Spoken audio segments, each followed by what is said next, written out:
Ici Radio Courtoisie, la radio libre du pays réel et de la francophonie. Vous écoutez le libre journal de la résistance française, dirigé aujourd'hui par Emmanuel Ratier, diffusé en direct mercredi 19 septembre 2012 de 18h à 21h, en différé jeudi 20 dans la nuit de 2h à 5h et dans la matinée de 7h30 à 10h30. Vous pouvez intervenir au cours de cette émission par téléphone au 01 46 51 00 85, par télécopieur au 01 46 51 21 82 ou par courrier électronique en nous écrivant à courtoisie@radiocourtoisie.fr.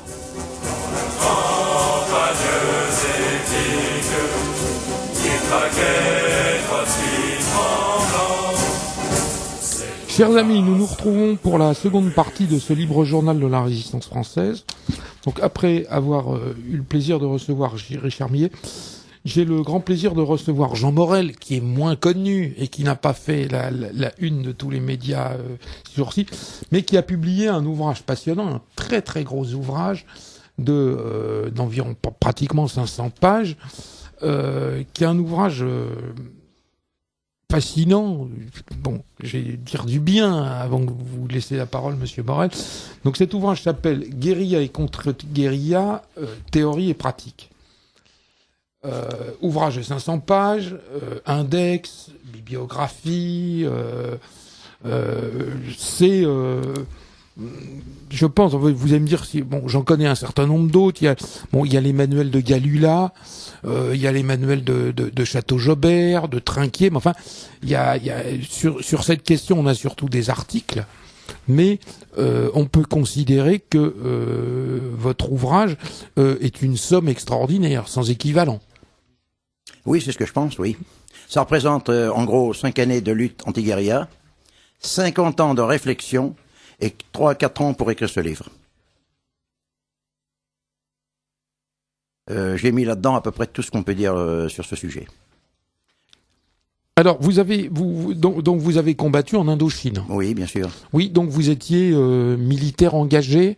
Oui, exactement, oui. Dès le début. Oui, dès le début, oui, bien sûr. D'accord.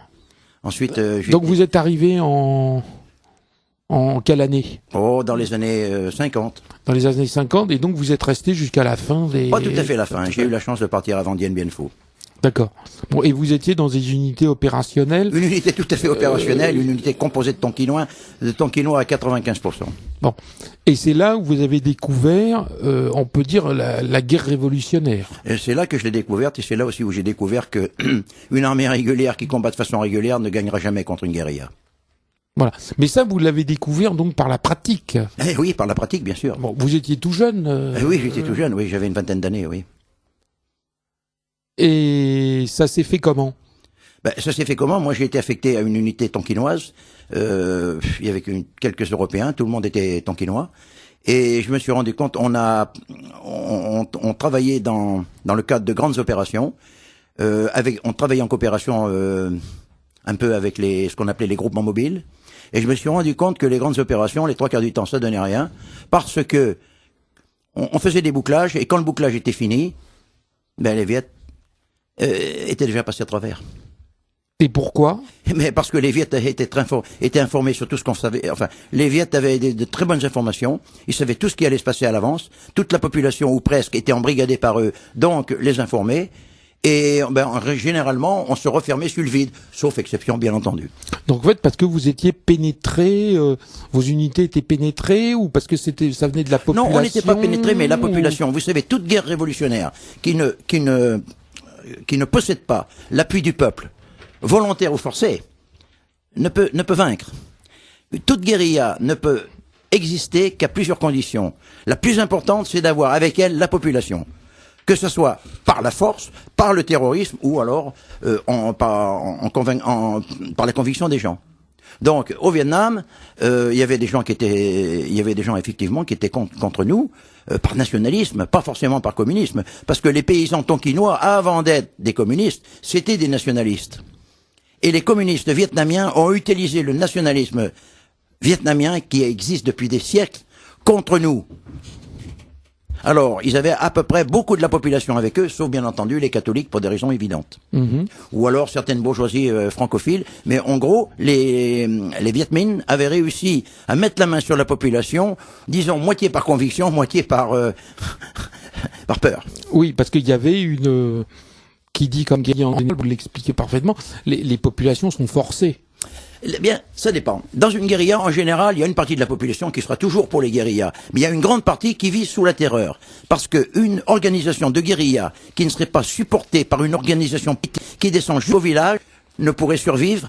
C'est impossible. Il faut avoir la population. Le premier truc, c'est d'avoir la population avec soi. Le deuxième, qui est également important, c'est d'avoir du ravitaillement qui vient de l'extérieur. Parce qu'une guérilla qui serait complètement coupée de l'extérieur ne survivrait pas. Or, le Viet Minh a eu la chance de voir la Chine contrôlée par Mao Tse-tung. Et dès que Mao Tse-tung a contrôlé la Chine, il a commencé à former des divisions au-delà de la frontière du Vietnam. Il a formé des divisions, et c'est les fameuses 308, 304, 312, et ce sont ces divisions qui auront écrasé les Français à Dien Bien Phu. Oui, mais il y avait également, on sait aujourd'hui qu'il y avait au minimum des instructeurs, mais enfin en grand nombre, il y avait des Chinois à Dien Bien Phu. Ah mais naturellement, je le dis dans mon livre, c'est un général chinois qui, entre guillemets, conseillait le général Von Nguyen-Giap. Mais les Chinois étaient tout puissants derrière, bien sûr. Je n'en tiens pas rigueur, mais bon, c'était de la politique. Mais enfin bon, s'il n'y avait pas eu la Chine, ça aurait été plus difficile pour eux. Mais on aurait fini par perdre la guerre, parce que voyez-vous, le peuple vietnamien, c'est un peuple intelligent. C'est un peuple intelligent, c'est un peuple travailleur, c'est un peuple qui avait de grandes valeurs. Or, dans les années 30, la bourgeoisie vietnamienne était francophile et ne désirait pas foutre les Français dehors, n'avait aucune haine contre les Français. Ce qu'elle aurait voulu, c'est une autonomie qui progressivement aurait débouché dans quelques dizaines d'années sur l'indépendance, dans l'amitié, comme ça s'est passé entre le Brésil et le Portugal. Comme au début, ça s'est passé en Côte d'Ivoire avec M. Houphouët-Boigny. Donc, nous, les Français, nous avons manqué le coche. Pendant l'avant-guerre, la police française a traqué les nationalistes qui auraient pu devenir nos amis potentiels. Elle a fait place nette aux communistes, qui, eux, étaient des ennemis irréductibles. C'était une grande faute. On aurait dû, dès les années 30, parler avec la bourgeoisie vietnamienne francophile, leur donner une autonomie progressive dans l'amitié, sans violence, sans rien, et petit à petit, on aurait abouti à une indépendance dans l'amitié qui aurait été durable. Parce que les Vietnamiens, à cette époque, beaucoup de Vietnamiens, surtout dans la bourgeoisie, cultivée, aimaient la France, aimaient sa culture, et même les Français. La seule chose qu'ils n'aimaient pas, c'était les aspects très négatifs du colonialisme. Très négatifs. Oui, parce que c'est bon, on va revenir dessus, mais justement, ce phénomène d'avoir éradiqué tout nationalisme, ça s'est reproduit par la suite. Ça s'est reproduit et un peu partout. Exactement. Parce que bon, ça s'est reproduit, ça c'est en Algérie. Exactement. Où il y a eu, on pourrait dire, les nationalistes modérés. Comme Ferhat Abbas. Qui ne trouvaient aucune nation algérienne dans les cimetières. Voilà. Eh oui. Oui, c'est une déclaration de bon, mais on le voit dans toutes sortes d'endroits où cette carte une espèce d'auto-émancipation, d'autonomie ou de marche vers l'indépendance aurait pu se faire dans l'amitié, surtout avec les Vietnamiens. Voilà. Qui sont des gens intelligents. Les Vietnamiens, quand même, pour leur indépendance. Surtout, il y avait une forte présence française. Très forte. Donc, une partie de la population parlait cette langue. Oh, beaucoup. Et surtout, la bourgeoisie. Moi, j'ai assisté à je sais pas combien de mariages au Vietnam, dans lesquels il y avait des Européens qui étaient invités à titre de cousins ou de... C'est incroyable, quoi. Il y avait absolument aucune haine raciale entre les Vietnamiens et les Français. Il y avait de l'amitié, il y avait de la sympathie, il y avait de la compréhension. Le problème était politique. Eux voulaient l'indépendance, les jusqu'au-boutistes français voulaient pas leur donner. Alors on a tout perdu. On peut dire d'ailleurs que c'est un peu le même phénomène que vous avez sans doute étudié, qui est le phénomène, qui sort un peu des questions de guérilla et contre-guérilla, qui est la lutte entre les nationalistes et les communistes en Chine, où on pourrait dire que les pays occidentaux ont très mal joué. C'est-à-dire que c'était très difficile, la Chine, c'était autre chose.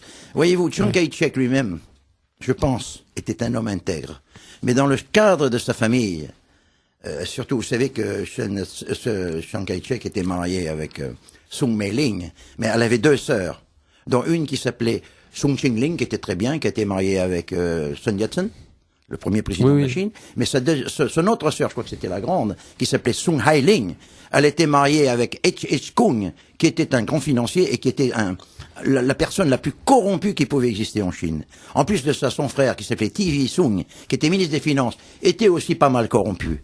Donc, le Kuomintang, la perte du Kuomintang, ça a été la corruption.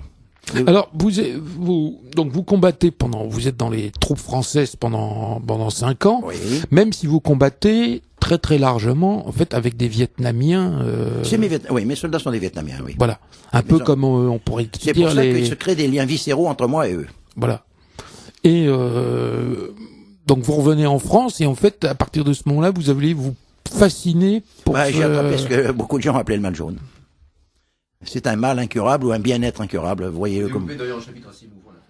Comment? Vous développez un petit chapitre assez émouvant, assez émouvant, oui, parce que c'est quand même une altération d'identité. Hein. Oui. C'est-à-dire qu'au départ, vous identifiez à l'autre pour mieux le combattre.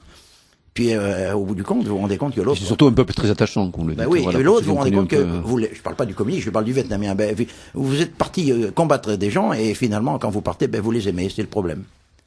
Quand on s'implique profondément dans une lutte, on finit presque par s'identifier pas à l'autre politiquement, mais à l'autre sur le plan humain. On les comprend tellement qu'on les comprend trop. C'est dramatique. Oui, non, le chapitre est très intéressant. Le chapitre, petit passage. Il y a 2 pages surtout, mais bon. Ils sont très parlants. D'ailleurs, le général Bijard l'a dit, on crève avec ce virus. Non, mais en plus, un peu notre spécificité, nous Français, où que nous ayons mené des guerres anti-insurrectionnelles ou coloniales, par exemple en Amérique du Nord, c'était exactement la même chose. On a pu se passer de développer une empathie pour les populations indigènes, à la différence des anglo-saxons, qui eux pratiquent plus une sorte d'apartheid suprémaciste, dominateur et méprisant.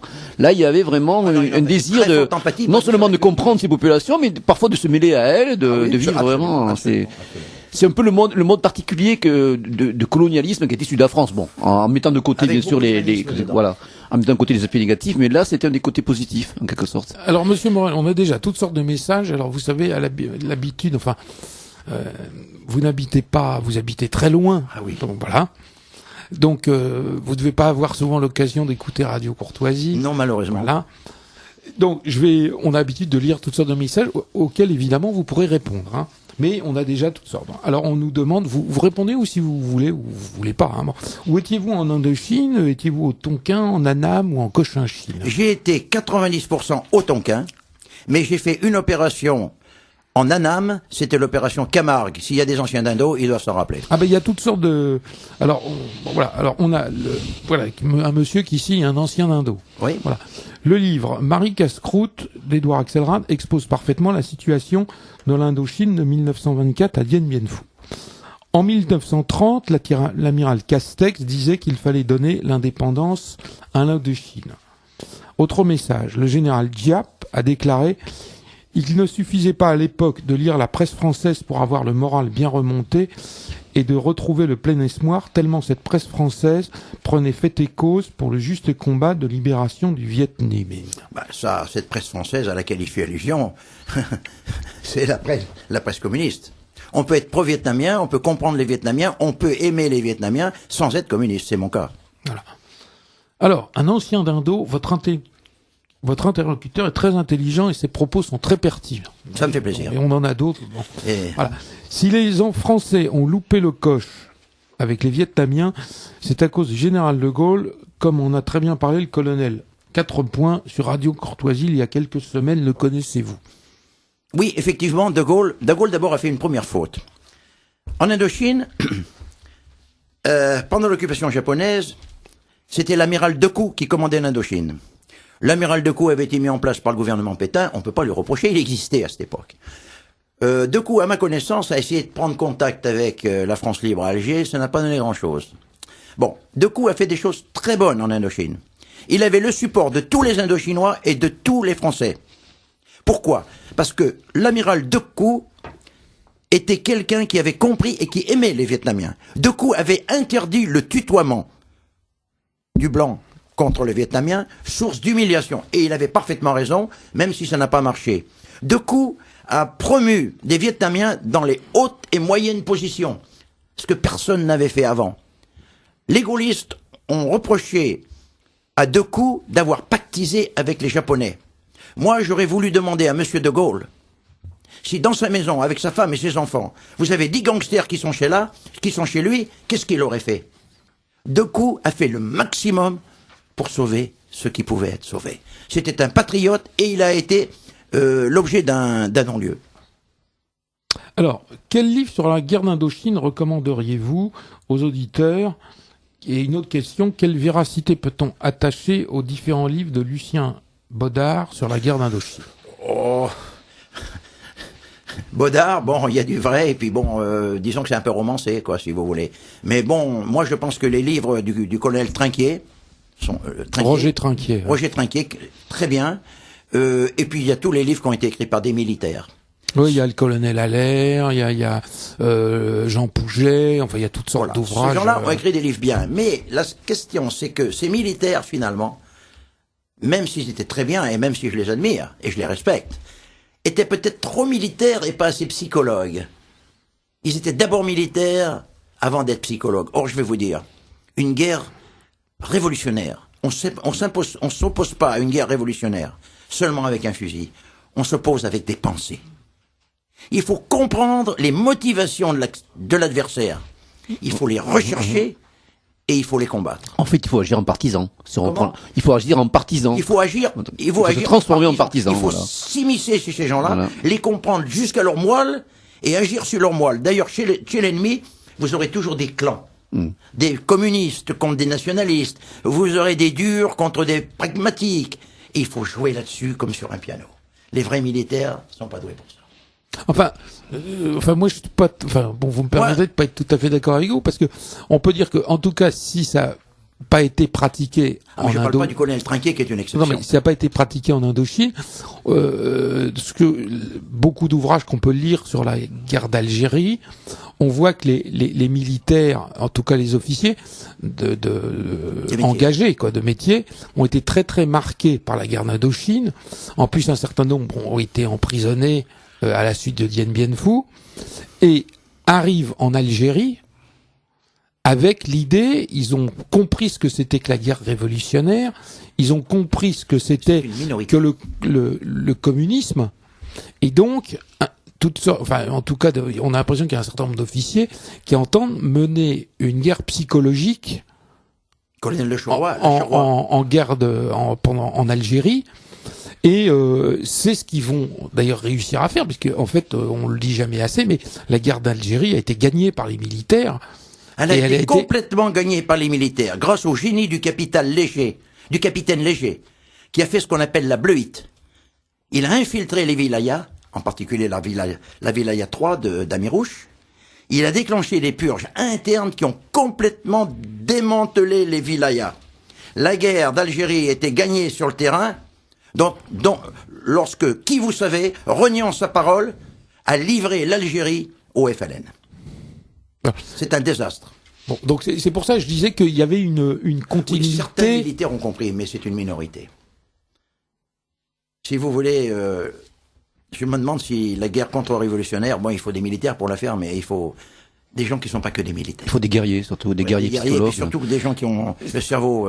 C'est toujours le problème des limites un peu de l'armée, avec certaines rigidités. Voilà. Et cela, la discipline, les ordres. Mais la contre-guérilla, si vous voulez, la guérilla par rapport le guérillero par rapport aux militaires, c'est un peu ce qu'est le braconnier par rapport aux chasseurs. Je suis un peu dur là, mais... Alors, c'est un peu l'image du corps franc d'ailleurs, hein, on peut reprendre, voilà. Alors, on va donc depuis 50 ans, en fait, vous vous intéressez je suis passionné. De très près passionné à la question de la guérilla et de la contre-guérilla. Ouais. C'est une de mes passions. Voilà, je voudrais me permettre de resituer un peu l'ouvrage de Jean Morel pour nos auditeurs. Il se trouve que moi aussi je m'intéresse pas mal aux questions militaires depuis très longtemps, de ma prime jeunesse. Et on peut constater depuis quelques années que la contre-insurrection est à la mode. Elle redevait à la mode, plus précisément avec toutes les guerres asymétriques auxquelles les forces des armées occidentales en déflation continue, à part bien sûr celle de l'hyperpuissance américaine, quelques pays en Europe comme le Royaume-Uni, dont sont confrontés. Et on voit une redécouverte, un intérêt nouveau pour la pensée contre-insurrectionnelle, et notamment la pensée française. Ça a été le cas du général Petraeus en Irak, que vous citez d'ailleurs. Très bon général. Et là, bon, j'ai Une pu, exception. voilà, j'ai pu remarquer à travers des petits détails, bon, que vous vraiment vous tenez au fait de toutes les évolutions, que ce soit au niveau des matériels militaires, des petits détails, bon, qui me parlent particulièrement. D'ailleurs, il a préfacé. Pardon. Petraeus, là, c'est lui qui avait préfacé. Oui, justement, j'y viens. Et on redécouvre notamment la pensée anti-révolutionnaire française. Bon, et moi, je pense que votre ouvrage se situe vraiment dans cette lignée qui va de Roger Trinquier à David Galula, que les Américains plus politiquement corrects, plus convenables, plus présentables redécouvrent, qui avait travaillé pour la Rand Corporation, à travers et aussi d'autres théoriciens, notamment le Britannique Frank Kitson et d'autres. Donc, il y a une redécouverte un petit peu de la pensée anti-révolutionnaire française, des recettes qui ont été appliquées en Algérie. On a parlé à maintes reprises des projections du film de Gilles Pontecorvo, la bataille d'Alger, à des panels choisis d'officiers américains. Donc, véritablement, la pensée insurrectionnelle est à la mode, surtout que nous sommes dans un monde où, en fin de compte, c'est le conflit asymétrique qui devient véritablement aujourd'hui presque la norme. Et on le voit tous les jours. Et moi, je pense que, sans vous flatter outre mesure, votre ouvrage, bon, qui est aussi un manuel à la fois théorique mais très pratique, avec des cas d'espèces dont on voit qu'ils reposent sur votre expérience concrète, qui ont été réactualisés avec les évolutions technologiques, des armements, dernier cri, etc. Véritablement, s'inscrit dans cette lignée. Moi, je pense que vous êtes aussi un théoricien qui, votre ouvrage mériterait d'être davantage connu. Oui, je pense. Il vient de sortir, hein, non, mais ce n'est pas un ouvrage que vous avez réactualisé, qui était déjà, je pense, il y a eu une précédente édition. J'ai fait une ébauche, mais bonne, mais voilà. j'ai voulu faire quelque chose de sérieux. Non, mais l'ouvrage, j'avais la pire sortir 2 ou 3 ans. 2 ou 3 ans. Bon, mais l'ouvrage, était pas du tout aussi complet. C'était une ébauche. Voilà. Et il y avait vraiment eu une diffusion confidentielle. Confidentielle, tout à fait. Bon, on n'a pas fait d'effort d'ailleurs. Moi, je l'avais acheté dès le début, mais c'était quand même une petite. C'était un petit essai. Voilà. Bon. Et donc, en fait, alors comment ça s'est passé? Vous avez commencé à accumuler de la documentation, des ouvrages. Toute ma vie, j'ai lu des livres là-dessus parce que ça me passionne. Je me suis toute ma vie posé des questions sur les raisons de nos échecs. Et j'ai réfléchi. Et les raisons aussi des échecs des autres armées, hein, parce que votre ouvrage n'est pas, c'est pas du tout un ouvrage à l'Algérie, hein. C'est pas du tout un ouvrage. L'Amérique perdra toutes ses guerres. Elle va perdre. On va en parler, mais c'est justement l'ouvrage n'est pas du tout franco-français. Oh non. Et il est particulièrement actualisé. Absolument. Puisqu'évidemment vous parlez l'Afghanistan, l'Irak, la Colombie, la Birmanie, le Pérou. C'est que, voyez-vous, les hyperpuissances actuelles possèdent toute l'arme atomique. Donc, c'est très difficile maintenant pour les grandes puissances de s'opposer directement, frontalement, sans être sûr de s'assurer leur autodestruction, leur destruction mutuelle par l'arme atomique. Donc, comme au plus beau temps de la guerre froide, on se fait la guerre par guérilla cliente. Ce qu'on appelle la basse intensité. La basse intensité. Et par exemple, on le voit en Syrie maintenant. C'est aussi l'arme du faible au fort, quelque part. C'est l'arme du faible au fort, où le faible réussit. Lorsque le faible doit affronter le fort pour défendre sa foi, sa patrie, son identité, eh bien, il a le retour à la guérilla, c'est la guerre asymétrique, il n'a pas le choix. Il réussit tôt ou tard, que ce soit sur le terrain ou à l'usure. En lassant l'adversaire, en lui causant des pertes humaines. Et il y a ceci alerte l'opinion publique, alerte les politiciens qui forcent le gouvernement à retirer ses troupes, comme ça s'est passé au Vietnam avec les Américains, comme ça s'est passé en Irak, et comme ça va se passer en Afghanistan. En Afghanistan, les Américains déclareront victoire et partiront aussi dignement que possible, si toutefois c'est vraiment possible. Oui, en plus avec des capacités de résilience des populations et des classes politiques qui s'affaissent d'année en année, quoi. Donc effectivement, la guérilla est l'avenir de la guerre quelque part, avec certaines formes de terrorisme, de guerre urbaine. Surtout, il y a quelque chose que les gens ne pensent pas, c'est que la montée des eaux, les catastrophes naturelles vont déclencher de véritables fléaux dans le monde. Par exemple, des pays comme le Bangladesh, ils sont menacés dans leur existence par la montée des eaux. Ces gens-là, il y aura des véritables raz-de-marée de population qui chercheront la survie. Ça va déclencher des graves problèmes. J'en parle dans mon livre, je le pense. Alors, je rappelle aux auditeurs de Radio Courtoisie que je reçois ce soir Jean Morel pour un ouvrage absolument passionnant qui s'appelle Guérilla et contre-guérilla, qui est sous-titré Théorie pratique, et donc qui vient de sortir aux éditions de Chiré. Donc je crois d'ailleurs, Monsieur Morel, que donc vous signez samedi à la librairie Facta 4 Clichy, Mais je crois que demain... Oui, demain...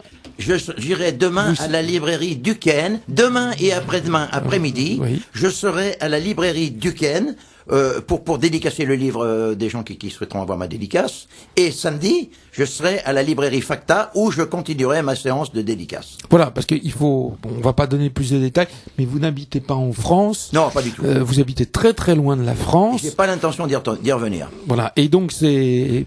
Vous êtes venu en fait pour la sortie du livre. Nous en avions parlé il y a déjà plus d'un an. Ah oui, vous en avez parlé. Oui. Votre venue était prévue depuis très très longtemps, mais bon, vous reviendrez pas en France avant très très longtemps. Jamais. Bon, alors jamais. Donc les auditeurs de Radio Courtoisie qui souhaitent avoir cet ouvrage dédicacé n'auront la possibilité que de le faire donc demain. Jeudi et vendredi à la Duquesne, donc 27 avenue Duquesne, et samedi après-midi à la librairie Facta, qui est 4 rue de Clichy. J'aurais vraiment plaisir à les rencontrer. Voilà. Alors on a encore toutes sortes de messages, plutôt sur la guerre d'Indochine, mais je pense que les messages vont arriver sur d'autres sujets parce que votre livre est très très riche. Donc que pensez-vous de Vandenberg? Donc en fait c'est les donc c'est un je sais plus quel était son grade. 24. Bon, quel était son grade? Bon, mais c'est adjudant chef. Bon, mais c'est un homme qui est nourri à la guérilla. Absolument. Voilà. J'ai connu Vandenberg, j'ai même voyagé dans son convoi parce qu'on manquait de véhicules. J'ai voyagé avec ces hommes de Harbin jusqu'à Hadong. Enfin, c'est un homme fascinant. C'est un homme fascinant. Il était extraordinaire, mais il était un peu trop sûr de lui. Il a été récupéré chez les Viettes, un bonhomme qui était officier, qu'il a pris comme sous-lieutenant chez lui, qui était chargé de l'assassiner, ce qu'il a réussi totalement. Donc la moitié de son commando a été décimée grâce au, j'ai oublié le nom de la personne, mais il avait été chez un sous-lieutenant chez les Viettes, il l'avait récupéré, croyant le retourner, il l'a jamais retourné, il s'est fait assassiner par ce bonhomme-là. Voilà. Mais ceci dit, c'était un excellent guerrier, un type rompu à la guérilla. Oui, c'était alors vous allez me dire, les commandos noirs, C'était le commando 24, oui, les commandos du Nord-Vietnam. Commandos du Nord-Vietnam, oui. Voilà. Alors, les dégâts français de la colonisation d'Indochine ont commencé à la fin du 50e Empire, car les amiraux ont été remplacés par des politiques vulnérables à l'argent. Je pense qu'il y a beaucoup de vrai dans ce message-là. Voilà. Un autre message, le général de Latte de Tassigny avait surnommé Lucien Bodard Lucien Bobard. Je partage un peu l'opinion du maréchal de Lattre, je la partage pas totalement, mais il y a beaucoup de bobards chez ce monsieur-là, effectivement. Alors là, je vous avoue, je lis le message, je ne sais absolument pas de quoi il s'agit. Je verrai peut-être. Pourriez-vous nous éclairer sur la contre-guérilla française au sein de la force 136? Oui, qui aurait été une unité secrète française entre 1944 et 1946. Oui. La force 136, j'en ai entendu parler, ça c'était au début, c'était dans les années, disons que ils ont opéré en 45, il y a eu des commandos. Oui, on a dit 44-46. Oui, 44-45. La force 136, enfin les Français de la force 136, je pense que c'était des gens qui étaient plus ou moins intégrés aux forces britanniques, qui se trouvaient aux Indes et même à Colombo. Et, si vous voulez, c'était des forces spéciales. Mais ils n'ont pas fait ils ont fait un très beau travail parce qu'ils étaient ils étaient pas très forts, hein. Je crois que, par exemple, il y a eu un livre là-dessus qui s'appelle L'Indochine ne répond plus. C'est l'histoire des commandos et surtout ils ont opéré au Laos. Il y en a, je sais, qui ont réussi à libérer Luang Prabang. Mais enfin, si vous voulez, ça a été une action de précurseur. Ils n'ont pas eu une influence quand même définitive. Eux s'attaquaient surtout plus aux Japonais encore qu'aux Viet Minh. Quoique le Japonais et le Viet Minh, vous savez, étaient de connivence. Alors, de votre expérience de militaire et de votre expérience livresque, pourrait-on dire, puis sans doute beaucoup de rencontres et ce genre de choses, vous considérez qu'il y a plus la guérilla existe plus ou que la contre-guérilla ou... La guérilla existera partout et il faudra des gens qui aient un cerveau très développé et très agile pour penser la contre-guérilla. La guérilla a un très très grand futur devant elle parce que maintenant les grandes puissances ne peuvent plus s'affronter directement, comme je l'ai expliqué. Et puis il y aura de plus en plus de mouvements énormes de population qui font qu'il y aura des guérillas, de gens qui veulent conserver, qui veulent sauvegarder leur identité, leur foi et leur patrie. Donc il y en aura des guérillas. Bon. Et vous pensez que, alors maintenant qu'il y a eu la quasi-disparition en tout cas du mouvement communiste international. Oui, on peut dire que qu'il y a même la Chine n'est plus communiste, c'est ce que je dis dans ma livre. Enfin, elle est communiste, mais elle est devenue libérale. Capital. Non, mais au sens capitaliste du terme. Bon, d'accord. La Chine, c'est un pays. Moi, je considère la Chine. D'ailleurs, je le dis dans mon livre, qui n'a de rouge que la couleur de son drapeau. La Chine actuelle, c'est un pays national capitaliste. Ça n'a rien à voir avec le communisme. Et les Chinois, avant toute chose, ils sont d'abord chinois. Encore chinois et toujours chinois. Et ils sont fiers de leur culture, ils sont fiers de leur réalisation. La Chine, dans les 25 ans qui viennent, sera la première puissance du monde, économiquement et militairement, dans 25 ans. Ouais, bon, ça permet de revenir d'ailleurs ce que vous disiez tout à l'heure, bon, concernant aussi la nature du communisme vietnamien, qui était véritablement un national-communisme. Et d'ailleurs, on a vu ressurgir des antagonismes avec les peuples voisins, que ce soit le bref conflit avec la Chine, ou avec les Khmers, avec les Cambodgiens, voilà, qui étaient pourtant des frères communistes, entre guillemets. Bon, je ne suis pas un expert en politique, mais moi je distingue de deux communismes. Le communisme européen, qui est un internationalisme et apatride, et les communistes asiatiques qui sont avant tout nationalistes. Ce qui explique la guerre déjà qui a existé entre la Chine et le Vietnam. Ce qui existe, il y a eu une guerre entre la Chine et le Vietnam, parce que les Asiatiques, avant d'être communistes, sont des nationalistes. Même s'ils ne le proclament pas, dans les faits. Ils sont très fiers de leur culture, ils sont très fiers de leur ethnie. Les Asiatiques sont très différents des Européens. Ils sont pas du tout internationalistes. Oui, on pourrait le dire, par exemple, de l'exemple type actuellement étant la Corée du Nord. Oui, ben la Corée du Nord... Pays coupé du reste du monde, mais se considérant comme seul dans le monde. Ils se considèrent comme seuls dans le monde. Ils ont leur truc, c'est le juché. Le juché, voilà, c'est vraiment d'être particulier. Le développement tout seul, sans demander rien à personne. Et je pense que les Coréens du Nord, même si certains aspects de leur société fait penser au régime stalinien, avant toute chose, ce sont des hyper-nationalistes. Bah, on le voit avec la question des îles qui sont disputées entre... Et il faut quand même reconnaître quelque chose. Le Japon, c'est que notamment. Les Coréens du Nord, les Vietnamiens et les Chinois, ils croient encore à quelque chose. L'Occident ne croit plus à grand-chose. À part des valeurs un peu passives. Dans mon livre, je dis que l'Occident est bêlant et permissif. Non, mais là, on se rejoint totalement, Monsieur Mouret. Non, vraiment, ce qui sous-tend votre ouvrage, c'est que il arrive vraiment en son temps et que nous entrons dans cette ère du partisan. Hein, c'est la figure de Carl Schmitt. Nous sommes une guerre civile et puis surtout, voilà, ces formes de lutte et surtout ce que ça implique. Et je pense que vous avez pu opérer cette mue en tant que guerrier. Vous étiez membre d'une armée constituée, volontaire là-bas. Oui, mais à savoir quel type de profil guerrier est le plus adapté à la lutte contre guérilla. Et on revient à la problématique tout à l'heure, c'est-à-dire que les armées constituées, avec des fois leur lourdeur, leur rigidité, leur règlement, voilà.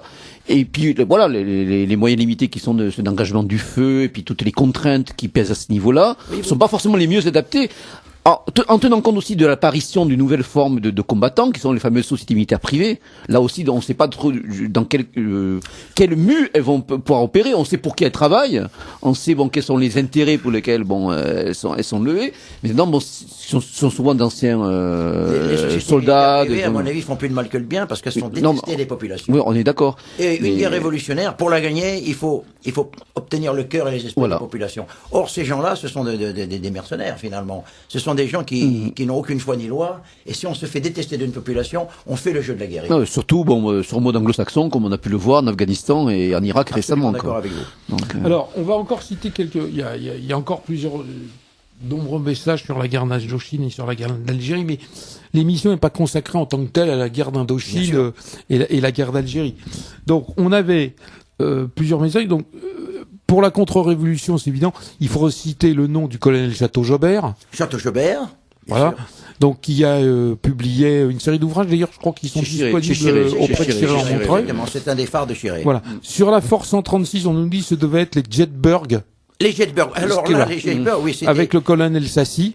Le colonel Sassy. Mais les Jetburg américains qui ont fait la guerre contre les Allemands avec des Jetburg français, arrivés en Indochine en 1945, ils se sont opposés aux Français. Les Américains, en 1945, ont fait tout ce qu'ils ont pu pour foutre la France dehors du Vietnam. Les Anglais étaient une correction parfaite. Les Anglais contrôlaient le sud de l'Indochine.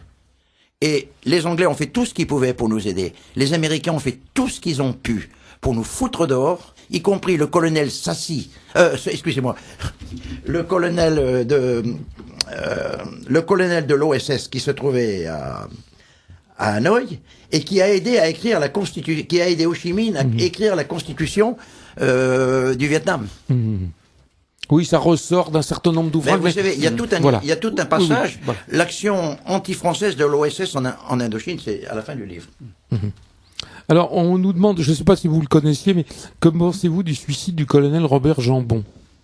Vous voulez dire le Bien Melfou? Non, c'est un monsieur, c'est un colonel à la retraite qui s'est suicidé, je crois, oui, l'année dernière, oui. Considérant que les populations, en particulier mondes, avaient été abandonnées, Ça, et c'est une plusieurs habitude. dizaines d'années plus tard. Mais ça, c'est une habitude française d'abandonner les gens qui nous font confiance. On a abandonné les Vietnamiens qui se sont mis avec nous. On a abandonné les Harkis et demain on abandonnera ceux qui se mettront avec nous. Alors, on a toute une série de messages, sur la guerre d'Algérie, avec les responsables, on dit c'est pas le général de Gaulle, c'est l'Allemagne, etc., les musulmans, etc. Bon, on peut pas intervenir, c'est pas une émission quand même sur la guerre. On n'a rien à voir avec ça, les pauvres.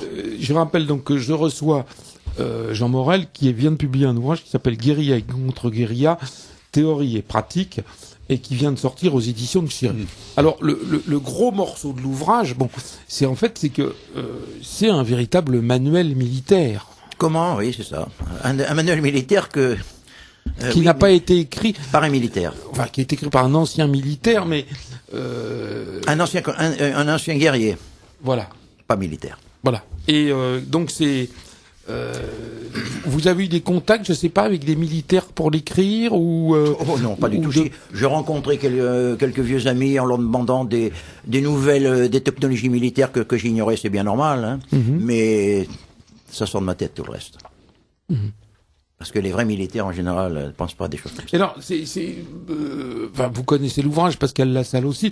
C'est un ouvrage extrêmement détaillé, pratiquement. Comment dresser une embuscade, défendre une position de A à Z. Il y a même je sais pas c'est une bible.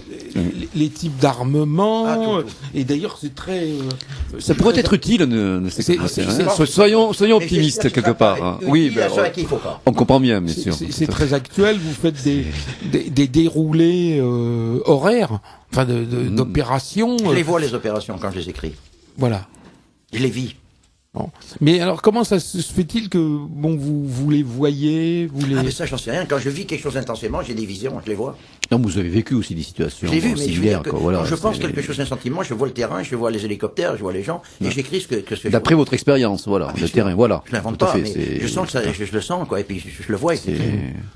D'ailleurs, à la fin, mon écriture était pratiquement illisible et... Non, en plus, vous avez de très, très bonnes suggestions concernant les armes légères, les armes moins légères, etc. On voit que il y a un goût sûr, entre les MP5 et les RPK et les ce qui est tout à fait particulier. Là. Parce qu'il est quand même très, très particulier, c'est ce côté quand même, pourrait-on dire, pratique, d'une certaine manière. Ben, vous savez, la théorie, s'il n'y a pas de pratique, ça ne sert pas à grand-chose. Il y a des gens qui vont se retrouver, je suis sûr qu'un jour, il y aura des officiers qui vont lire mon livre, ça leur servira. Mais bien entendu, ils mentionneront jamais mon livre. Non, mais c'est pour ça, est-ce que vous avez l'intention, je sais pas, de contacter l'école de guerre interarmée je pense que s'ils entendent parler de mon livre, c'est des professeurs qui achèteront mon livre, qui le liront dans le plus grand secret, qui en sortiront des enseignements, mais sans jamais mentionner ni moi, ni le livre, bien entendu. Non, je pense aussi, on pourra en discuter hors antenne, qu'il y a des services de presse judicieux qui sera à faire, si ce n'est déjà fait. Je vous donne des suggestions à ce niveau-là. Voilà, pour essayer de toucher un plus grand lectorat, puis aussi, Moi, je pense que les gens qui sont le plus intéressés par ça, c'est les gens des forces spéciales, par exemple. Ou les gens qui ont des missions un peu grises, si vous voulez, plus que les militaires. Non, mais même au sein de l'école de guerre, ah oui, peut-être. Vous pouvez trouver également. Ni mon livre. Non, ni mais moi. les élèves de l'école de guerre seraient susceptibles, largement susceptibles d'être intéressés. Il y a un éditeur qui m'a dit que mon livre était impubliable. Et vous pouvez le dire. D'après un éditeur, mon livre a été jugé impubliable. C'est eux qui ne devraient pas être des éditeurs. Oui, je peux pas mettre en cause les éditeurs.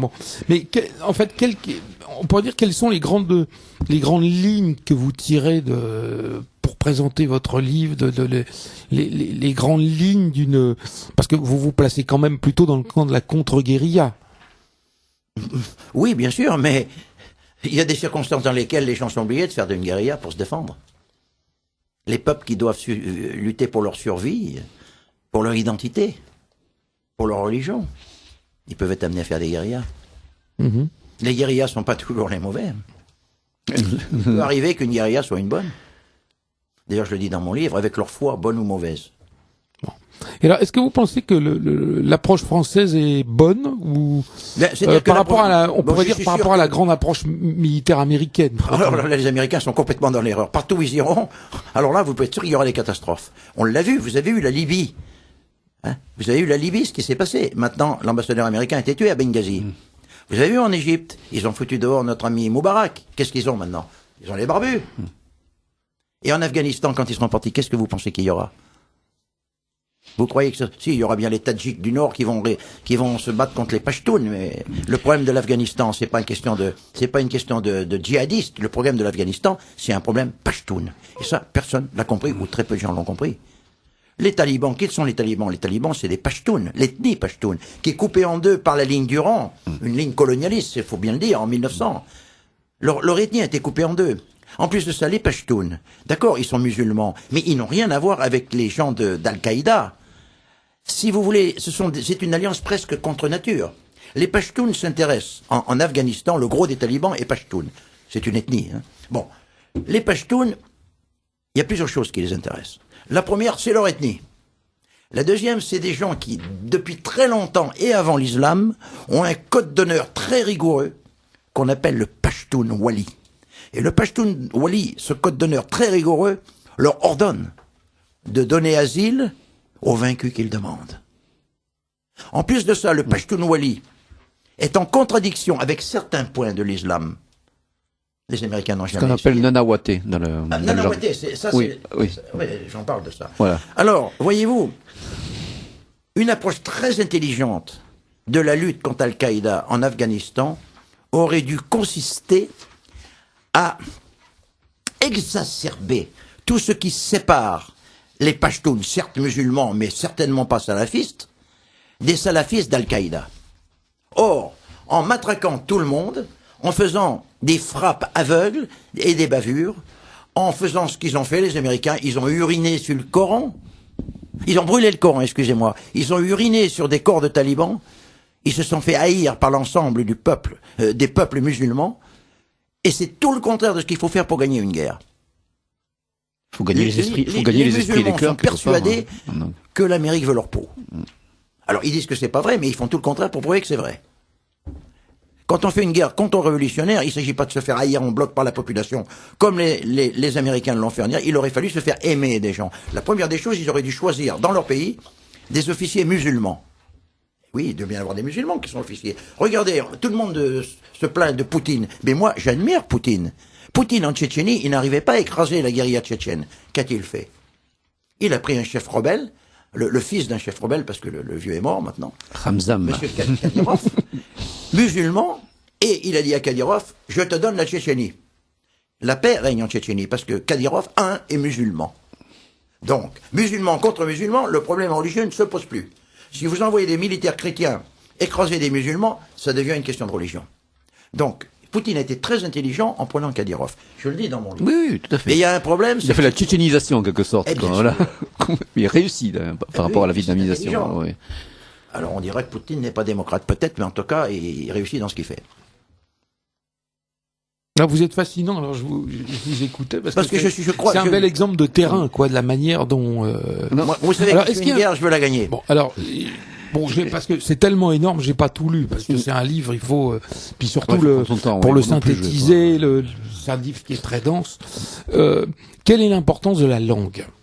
Parce qu'un des éléments, moi, qui m'ont toujours paru fondamentaux, une des causes je pense, de l'échec, la langue est capitale. Des militaires américains, enfin, et en partie également des autres militaires en Afghanistan, c'est que pratiquement aucun militaire ne parle l'afghan. Ce qui est bien entendu. Ce qui est des langues, voilà. Il y a le dari. Oui. Il y a le dari et le Pashtun. Voilà. Donc, le Pashtun. Si vous voulez, par exemple, en Algérie, beaucoup d'officiers, etc. Bon, ou même d'hommes durant quand ils étaient parlaient l'arabe, les musulmans parlaient français, donc il y avait des passerelles qui permettaient de se comprendre. Là-bas, on a l'impression de deux univers totalement différents. Complètement. Et c'est pour ça que cette guerre sera jamais gagnée. Jamais. Je vais vous dire, les Espagnols, on peut dire ce qu'on veut des Espagnols. Mais après la guerre du Rif, les Espagnols, dans les villages, ont mis ce qu'ils appelaient des interventors. C'était des officiers, arabophones, fins connaisseurs du Coran, fins connaisseurs de la loi musulmane, la charia, il y en a plusieurs d'ailleurs, qui se sont fait aimer des Marocains, à tel point que pendant la guerre civile... 75 000 Marocains ont combattu du côté. Et pendant la guerre civile, il y a 75 000 Marocains qui ont Plus été... des volontaires maghrébins venus des territoires français. Parce que Voilà. les interventors espagnols avaient gagné leur cœur et leur esprit, qui est le but de toute guerre contre-révolutionnaire. Quand vous voulez écraser la révolution, il faut l'appui du peuple. Si vous ne pouvez pas l'obtenir d'une façon ou de l'autre, vous perdrez la guerre. À moins que vous fassiez ça à l'américaine en foutant des bombes atomiques partout. Alors, on a encore de nouveaux messages. Oui, il y a effectivement un mot que j'aurais dû dire. C'est quel est le prix de votre ouvrage? Donc, l'ouvrage de Jean Morel, qui s'appelle Guérilla et contre-guérilla, théorie et pratique, coûte 33 €. Est-ce que je peux dire quelque chose à ce C'est sujet? un ouvrage de 100 pages. Hein. Eh bien, je veux que tout le monde sache que j'ai totalement abandonné mes droits d'auteur pour que ce livre puisse être accessible aux anciens militaires ou aux militaires qui ne roulent pas sur l'or. Je n'aurai aucun droit d'auteur. Je l'ai fait volontairement. Afin de baisser le prix de l'ouvrage. Afin de faire baisser le prix. Autrement, le livre vaudrait 39 € et il y a des anciens militaires, ça leur poserait des problèmes. Voilà. Voilà ce que j'ai fait. Oui, surtout que bon, les éditions du Chéri ne sont pas une grande machine éditoriale, donc c'est tout à leur mérite d'avoir eu le courage d'éditer un ouvrage. Moi, j'ai voulu abandonner tous mes droits parce que j'en ai pas besoin et j'ai voulu que les anciens militaires puissent acheter ce livre s'ils en ont envie. Je jette un coup d'œil là sur la biographie de votre ouvrage qui est foisonnante et je vois que vous avez mentionné un ouvrage aussi que j'aime beaucoup et qui surtout évoque une des grandes figures de la contre-guérilla de la fin des années 40, c'est Westerling. Ah, j'aime beaucoup. Le néerlandais Westerling, Oui. que Dominique Venner en arrêt d'un Mais bien ouvrage sûr. peu connu et qui a écrit aussi ses mémoires que je possède. Mais oui, Westerling, C'est il était au Célèbres, et les Célèbres étaient plus ou moins chrétiennes, le reste de l'Indonésie est indonésienne, il a voulu faire... Lui a vraiment suivi vos rêves, à croire que il aurait pu avoir lu votre livre. Westerling, tout le monde s'est mis contre lui, tout le monde l'a abandonné, finalement les Hollandais l'ont forcé à... Il a gagné les cœurs, justement, il avait une aura mythique là-bas, et il était marié avec une néerlandaise. Oui. Moi, je ne veux en pas. même temps. Oui. Moi, je ne veux pas prendre parti parce que toutes les religions sont respectables quand on n'est pas extrémiste. Toutes, y compris l'islam. L'islam est respectable comme religion. Ce qui n'est pas respectable, si vous laissez les actions de certains des salafistes, parce que les salafistes, nous on parle toujours des salafistes en France, mais il y a trois types de salafistes. Vous avez les salafistes comme en Arabie Saoudite, qui sont rigoureux mais respectables. Vous avez les salafistes qui veulent changer les choses, mais pas par la violence. Et puis alors vous avez les salafistes que tout le monde connaît, qui utilisent le terrorisme. Or, le Coran est formel. Il y a une sourate du Coran qui dit que le sang de l'innocent pèse plus lourd que le sang du martyr. C'est dans le Coran. Je l'ai, le Coran. Et je dis dans mon livre, enfin pas dans mon livre, mais dans le discours que j'ai fait à Chiré, je dis qu'une sourate du Coran qui condamne les salafistes est plus importante qu'un missile. Une fatwa d'un docteur de la foi qui condamnerait certains aspects des salafistes serait plus important que des arrestations massives. L'arme absolue contre les salafistes, c'est le Coran. Alors, il y a un personnage qui a été juste évoqué, j'avais juste donné son nom, mais on a un message intéressant dessus. C'est le colonel Chateau-Jabert avait aussi cette passion de la contre-guérilla, Exact. militaire dans l'âme, Oui. puisqu'il était colonel, mais aussi penseur, mais aussi guerrier. Ses livres sont notamment La doctrine d'action, Révolution contre révolution, Oui. et le manifeste de la contre-révolution. Et on cite également, qui est moins connu, son livre de souvenirs qui s'appelle Feu et lumière sur ma trace, retrace très bien sa prise de conscience très jeune devant le manque de formation morale et psychologique des soldats. Et il avait tenté de toutes ses formes d'y remédier et jusqu'à la fin de sa vie. Merci à Monsieur Morel de ne pas avoir oublié ce grand soldat. Voilà. Et effectivement, c'est un des très rares Chateau-Jabert était un très grand soldat et un soldat intelligent. À la fois. Voilà. Et ces ouvrages sont parmi les très très rares J'ai ouvrages. beaucoup d'admiration pour Château-Jaubert. Voilà. Château-Jaubert. C'est parmi ces très rares ouvrages qui peuvent s'apparenter aux vôtres. Oui. Parce que votre ouvrage n'est pas un ouvrage historique. Pas du tout. C'est ça. Vous greffez sur un certain nombre d'événements, vous recitez, mais c'est pas du tout une histoire de Non, la pas du tout, pas du tout, guérilla. non. C'est beaucoup plus large. Voilà. Ça rappelle aussi un des ouvrages de Roger Trinquier, qui était un véritable manuel. La guerre moderne. La guerre moderne. voilà. oui. Table ronde, hein, Voilà. qui était, Mais qui était édité, le d'ailleurs, qui colonel était traduit Trinquier a en anglais. commandé en Indochine ce qu'on appelait le GCMA et qui est devenu le GMO, quoi, groupe de commando mixte aéroporté. C'était les maquis contre maquis des populations des montagnes contre les populations du delta qu'on appelle en Indochine les kin. Les minorités ethniques s'étaient mis du côté de la France pour des raisons évidentes. C'est souvent le cas d'ailleurs, hein, Toujours le cas. Parce dans que les souvent les conflits minorités coloniaux. ethniques, ce sont des gens Et c'est très bien ce qu'ils ont à perdre avec, qui sont dans par les rapport aux plaines deux riches, langues. Ouais, des gens viennent, aussi. les chassent des plaines et ils vont se réfugier dans les montagnes. Et quand quelqu'un vient, eh ben, ils sont prêts à lui prêter la main pour récupérer leurs terres. Alors comment est-ce que vous analysez justement, on l'a juste abordé, mais là un peu la situation actuelle, par exemple pendant l'exemple de la Syrie, Bien, écoutez, c'est assez, on pourrait dire relativement embrouillé. c'est très embrouillé la Syrie, parce que bon, moi je veux pas me mêler de cette affaire, elle est assez compliquée. Mais enfin, vous savez, bien sûr, le président est assez, il est difficile de soutenir le président, mais il y a des intérêts autres que la morale là-dedans. Moi, je pense que la Russie a une influence sérieuse en Syrie. Donc, un changement de gouvernement verrait peut-être des amis des Américains s'installer là.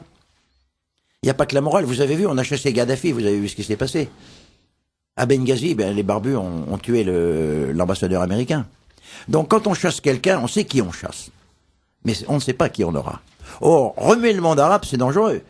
Parce que vous allez chasser des dictateurs plus ou moins acceptables pour les remplacer par des barbus purs et durs qui vont vous mener une vie infernale. Moi, voilà ce que je pense. Et alors comment vous expliquez, pourrait-on dire, puisqu'effectivement on sait pas on pourrait dire en gros on sait ce qu'on a mais on sait pas ce qu'on aura. Exactement. Comment vous expliquez cette espèce d'aventurisme de plusieurs pays européens, en particulier la France, qui est parti, qui a provoqué, qui est à l'origine de la chute du président de la Libye. Je n'ai pas à intervenir dans des questions de morale, mais je pense que quand on est un pays comme la France, avec les difficultés qu'a la France, on ferait mieux d'abord s'occuper des choses qui existent chez nous. Alors, on a parlé de la Libye, on a parlé de la Syrie, l'Afghanistan, l'Irak. Bon, il y a toutes sortes quand même de points d'explosion à l'intérieur du monde. Je suppose que tout n'est pas dans votre ouvrage. Bon, mais est-ce que vous pensez qu'on assiste à une multiplication des guérillas, ou est-ce qu'il y a une espèce de cycle, des périodes, puisqu'on pourrait dire que pendant longtemps quand même, les guérillas ont été favorisés par le mouvement communiste international. Oui, le mouvement communiste international a perdu de sa vigueur, c'est sûr, et il a pratiquement disparu, parce qu'il y a personne qui croit à cette utopie. Mais il y a une chose certaine, c'est que l'Amérique étant, je dirais pas en chute libre, mais vous savez que l'Amérique est en très mauvaise posture. À chaque fois que l'Amérique dépense $1, elle emprunte 40 centimes. Aux Japonais, aux Chinois, aux Arabes et à qui elle peut. L'Amérique ne pourra plus continuer sur cette lancée, elle devra choisir ou son armée ou son social. Les républicains n'accepteront jamais qu'on touche à l'armée. Les démocrates n'accepteront jamais qu'on touche au social. L'Amérique est en perte de vitesse. Je dirais pas qu'elle est en chute libre, mais l'Amérique tombe. Or, le seul pays qui monte et qui lui fait peur, c'est la Chine. Et dans 25 ans, l'Amérique aura été dépassée et de loin par la Chine. Donc, si vous voulez, l'Amérique, ça provoque des crispations, parce que l'Amérique, pendant des dizaines et des dizaines d'années, s'est cru le maître du monde. Elle voulait des vassaux partout. Maintenant, ça va être fini, cette histoire-là. En face d'elle, elle va trouver la Chine. La Chine, c'est 1,4 milliard d'habitants, et la Chine développe des technologies de pointe qui inquiètent beaucoup les Américains, mais les Américains ne peuvent rien faire contre. Donc, il y aura des guérillas, parce que quand même, il n'y aura pas une guerre brutale entre la Chine et l'Amérique, mais il y aura des guerres parce qu'il y aura les gens qui sont pour la Chine et ceux qui sont pour l'Amérique. C'est pour ça qu'il y aura une multiplication des guérillas dans le monde. Mais l'Amérique n'est pas en train de gagner, l'Amérique est en train de perdre. Ça sera long. Elle perdra pas du jour au lendemain. Ce qu'on peut craindre, c'est que voyant qu'elle est perdue, elle déclenche le feu d'artifice. C'est la seule chose. Et donc, vous pensez que justement les guérillas actuelles ou les guérillas qui sont appelées à se développer, ne reposent donc plus sur, pourrait-on dire, sur l'idéologie communiste? Non. Quels sont ses principaux ressorts? Les ressorts, ce sera une lutte d'influence entre la superpuissance en train de disparaître et la grande puissance qui est en train de monter. Et tout ça, c'est un peu, si vous voulez, comme quand il y a un volcan qui émerge sous la mer, si vous voulez. Ça fera des tremblements autour et ça sera les guérillas. Il en ressentira les guérillas. Mais ce qui est quand même, je sais pas, un petit peu paradoxal, c'est que on a l'impression que la Chine a toujours été quand même relativement peu interventionniste en extérieur. La Chine n'a jamais été interventionniste. La Chine cherche à développer son économie, cherche à développer de bonnes relations avec le monde. Or, l'Amérique fait tout ce qu'elle peut pour bloquer la Chine. N'importe qui est neutre et qui regarde une carte. Il y a des troupes américaines en Corée. Il y a des troupes américaines au Japon. Il y a des troupes américaines à Okinawa. À Taïwan, il y en aura quand ils voudront. Ils sont en train de flirter avec les Philippines pour s'installer là. Ils flirtent même avec les Vietnamiens pour essayer d'avoir une base marine. Ils sont en très bons termes avec Singapour. Et maintenant, ils vont les mettre des Marines à Darwin, en Australie. Et en plus de ça, ils ont une base, si je me trompe pas, dans le Kyrgyzstan, soi-disant pour lutter contre Al-Qaïda, mais en fait pour complètement encercler la Chine. La Chine est complètement encerclée par l'Amérique. Parce que l'Amérique, c'est un pays qui, pour moi, est moralement corrompu. Et ils veulent corrompre le monde entier pour mieux le dominer. Le seul pays qui pourra s'opposer victorieusement à l'Amérique, c'est la Chine. Et je le répète, la Chine n'est plus communiste depuis longtemps. Or, nous avons moins à craindre de la Chine que de l'Amérique. Voilà ce que je pense. Mais donc on voit pas la Chine développer des mouvements de guérilla. Non, mais voyez-vous, ce qui va se passer, c'est les Américains qui feront ça. Dès que la Chine mettra le pied dans un pays pour avoir une mine de terres rares, par exemple, vous voyez, les Chinois s'intéressent beaucoup au Groenland, pas pour conquérir militairement. Les Chinois sont pas des impérialistes comme les Américains. Les Chinois, ils veulent faire du commerce, ils veulent des relations amicales avec le monde. Non. Ceux qui les en empêcheront, c'est les Américains. Oui, non, mais les Américains aussi peuvent jouer sur des tentations séparatistes et centrifuges en Chine. En particulier les Xinjiang, les Ouïghours de Xinjiang, voire les Tibétains. Je vais vous citer un exemple. Oui, monsieur, je suis tout à fait d'accord avec vous. Quand il y a eu les problèmes du Tibet dans les années 1950, l'Amérique entraînait des guérillas tibétains. Voilà, les Khambas. Ils les entraînaient dans ce pays aux États-Unis où il y a les montagnes. Comment ça s'appelle on fait du ski. Dans les Rocheuses. Dans les Rocheuses. Et surtout, ils les ont entraînés dans l'île de Saipan. Surtout en 1959, là, avec la grande. Voilà. Et ils faisaient des parachutages. En plus de ça, maintenant, ils essayent de faire des manigances au Xinjiang. Et alors, l'affaire de Taïwan. S'il n'y avait pas l'Amérique, l'affaire de Taïwan serait réglée depuis longtemps. Taïwan, c'est la Chine. C'est une province chinoise. Il n'y a aucune raison que la province de Taïwan se sépare de la Chine. C'est exactement comme si nous, en Corse, on se séparait. La Corse voulait se séparer de la France. Taïwan est chinoise. N'a rien à voir avec un des gouvernements soi-disant indépendants, en fait, qui est aux ordres de l'Amérique. D'ailleurs, le gouvernement actuel n'est pas indépendant. Ce qu'on craignait à Taïwan, c'est la victoire d'un candidat indépendantiste. Alors là, ça mettait le feu aux poudres. Or, ce n'est toujours pas le cas. Le président actuel est toujours dans la lignée du Kuomintang, et qui reconnaît quand même, qui revendique l'ensemble de la Chine. Vous voyez bien que quand il y a eu le dernier meeting de Hassan, ils ont essayé de pousser les gens contre la Chine. Heureusement, le Cambodge a mis l'eau, là. Ils flirtent même avec les Vietnamiens pour essayer de les pousser contre les Chinois. Voilà. Donc, alors, est-ce que vous pensez qu'il y a donc on voit bien que, en fait, vous avez l'air de considérer que les guérillas, sont toujours, les contre-guérillas sont toujours des espèces de guerres de basse intensité, oui, opposant des superpuissances. Par personne interposée, oui, souvent. Voilà, et qu'il y a pas toujours, mais souvent maintenant. Et qu'il n'y a pas en fait de véritable réalité locale. Il y en a eu dans le passé, quand c'était les guérillas pour l'indépendance, comme par exemple en Angola. Il y a eu des guérillas, l'UNITA de Savimbi voulait l'indépendance. Alors là, c'était pas... Et encore, moi j'ai vu ça. Parce que vous voyez, par exemple, au Congo belge, les Américains ont soutenu le colonel Mobutu. Les Russes soutenaient... le Premier ministre... Lumumba. Lumumba. Patrice Lumumba. Il soutenait Patrice Lumumba. Et la France, la Belgique et l'Afrique du Sud ont soutenu Tshombe. Moïse Tshombe. Moïse Tshombe, qui était un homme très bien. C'est pour ça qu'il a disparu de la scène. Non, il y a quelques exemples de guérillas qui ont été pratiquement autonomes. Oui, il y en a eu. Mais le Sentier lumineux péruvien, par exemple, qui a tout marxiste et maoïste qu'il fut. Le Sentier lumineux n'a pratiquement eu aucune assistance extérieure en armement. Oui, mais le Sentier lumineux, ils ont commis une faute majeure. Oui. Au début, vous en parlez d'ailleurs, dans votre ouvrage. Ils ont voulu aider les Amérindiens. Et ils les ont aidés au début, donc ils étaient assez populaires. Et puis après, ils ont voulu devenir ultra dogmatiques. Et alors, ils ont écrasé les Amérindiens. Et pour une guérilla, lorsque vous aliénez la population, ben, c'est un suicide. C'est pour ça que le Sentier lumineux a été... D'ailleurs, leur grand leader, le fameux président Gonzalo, Abimael Guzman, se proclamait lui-même la 4e épée du marxisme mondial, quoi. Du nom d'un ouvrage d'ailleurs qui vient de sortir récemment. D'une biographie. Non, mais ça, c'était un fou, parce que il s'est mis à dos les Indiens, et si vous faites une révolution, et que vous avez la population à dos... Voilà, alors qu'avant, il se rattachait notamment aux thèses de Mariátegui, de l'indigénisme péruvien, qui vraiment prônait, un développement des populations indigènes et majoritaires dans ce pays. Mais il y a eu quand même des guérillas qui ont réussi à être relativement autonomes. Les FARC, il y a eu des guérillas. Même en Colombie, elles ont pu être aidées encore une époque, et encore, elles ont largement été autonomes, elles le sont encore aujourd'hui, même si, oui, mais alors les FARC, là, ils sont obligés de tremper dans le narcotrafic. Mais là, c'est aussi, oui, mais c'est ces nouvelles évolutions aussi qu'on voit. On a des guérillas mutantes. Ne parlez pas tous en même temps. Oui.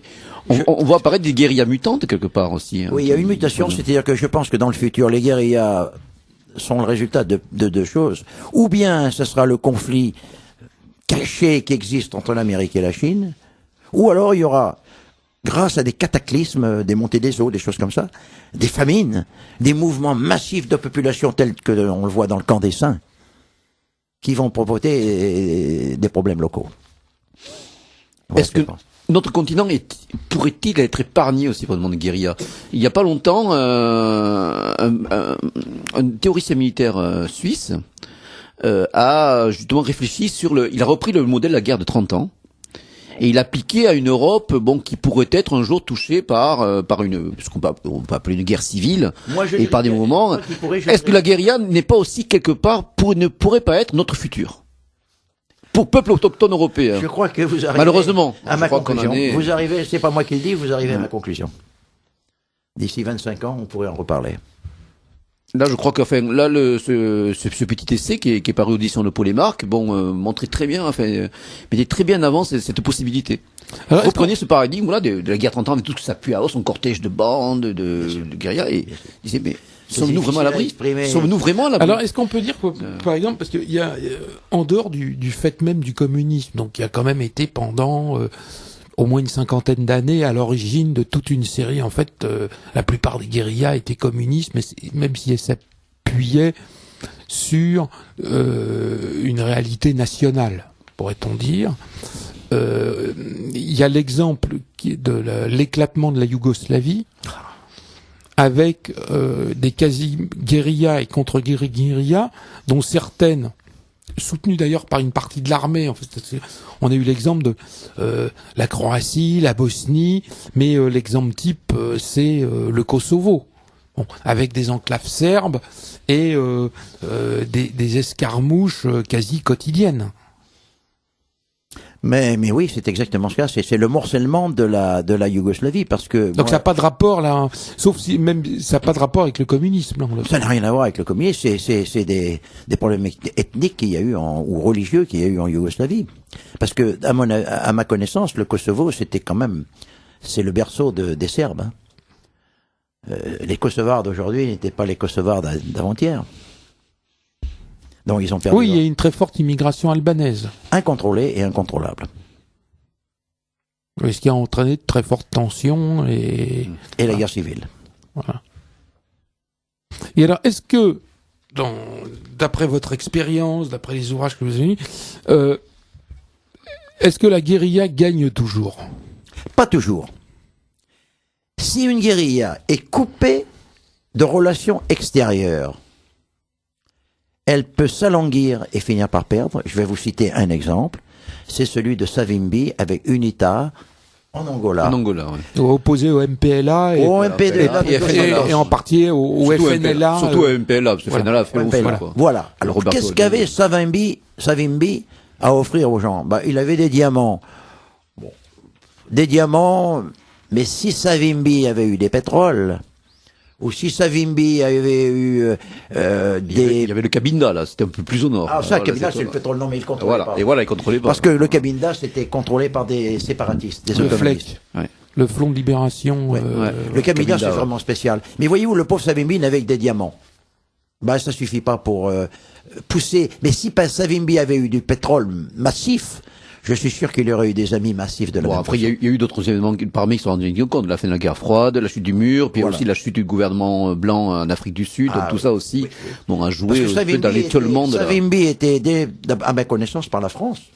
Parce qu'il y avait de l'aide qui passait par le Gabon avant d'arriver chez lui. Par l'Afrique du Sud.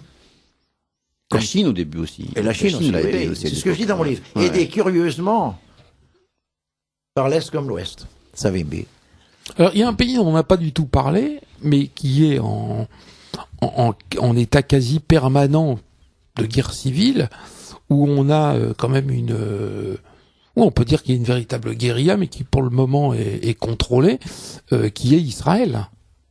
Ah, là, c'est un phénomène tellement délicat que Avec, je ne peux pas en parler. Non, mais bon, c'est un sujet parce que il y a une opposition militaire violente, mais qui n'a jamais réussi, avec des méthodes de contre-guérilla extrêmement éprouvées qui ont été utilisées par l'armée israélienne, avec des systèmes de pénétration, etc. C'est un problème extrêmement délicat, même du point de vue moral. Mais en fait, moi, je veux rendre hommage et au service israélien et à l'armée israélienne, sans prendre parti pour personne. Sur le plan technique, ils ont une excellente armée. Je crois qu'ils ont 9 services secrets. Ouais, etc. ils ont un service. Tout le monde ils reconnaît ont l'un qu'ils ont des une services les plus efficaces qui existent. Sans prendre parti, on doit reconnaître la qualité de leur service. Ils ont un service qui est champion et une armée qui est valable.